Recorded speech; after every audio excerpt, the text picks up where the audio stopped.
The town where the sky fell down. The first thing you need to know about the town of Wendrel is that nothing about it made sense, even before the sky fell. The streets ran in circles, but everyone swore they led in straight lines. Houses had windows on the floor, chimneys underground, and doors that sometimes refused to let you out if they didn't like your attitude. And then, one morning, the sky broke. It didn't crack like glass or burn like fire. It collapsed. A vast sheet of blue came tumbling down like a heavy blanket, covering rooftops, burying streets, crushing gardens flat. People screamed, but the sky wasn't heavy. It was soft. You could push it aside like fabric, though it clung to your hands and whispered secrets about your future in a language you didn't quite understand. Children wrapped themselves in it like capes and floated away. Some never came back. The mayor who turned inside out, the mayor of Wendrel, decided to fix the situation. His solution was to climb the church steeple, grab the sky with both hands, and pull it back into place. He managed for about 3 seconds before his body folded inside out. His organs spoke, literally. His lungs coughed speeches about civic duty. His stomach told the story of his first love. His heart recited tax codes in a steady rhythm. The townsfolk listened politely, applauded, and then buried him in the middle of the road. Now every cart that rolls over that spot makes the sound of laughter, the market of impossible things. The market went on as usual, only instead of selling bread or apples, the vendors sold new absurdities, a jar of screams from people who hadn't died yet, a chair that refused to let you sit unless you promised never to get up, bottles of sunlight that turned your mouth into a miniature dawn when you drank them. One woman bought a pocket-sized husband who whispered jealousy into her ear until she drowned him in the river.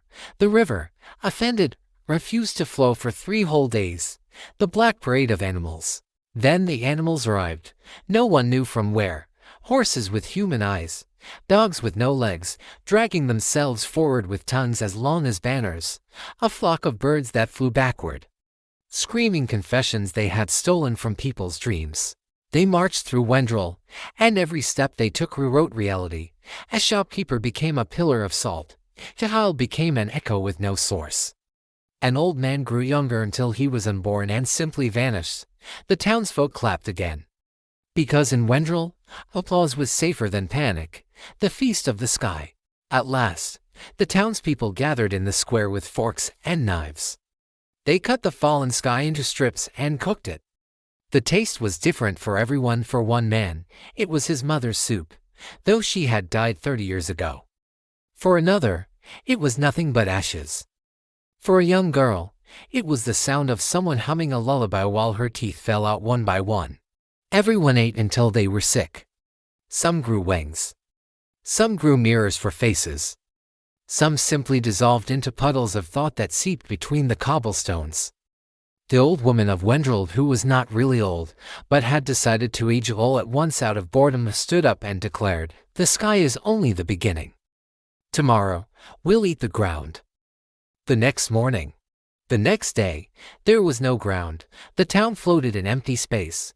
People walked carefully, pretending the invisible earth was still there. Some fell into nothingness but continued to wave cheerfully until they vanished. Children drew new houses in the air with chalk. And the houses became real. Entire neighborhoods popped into existence, but they were sideways, upside down, or inside out.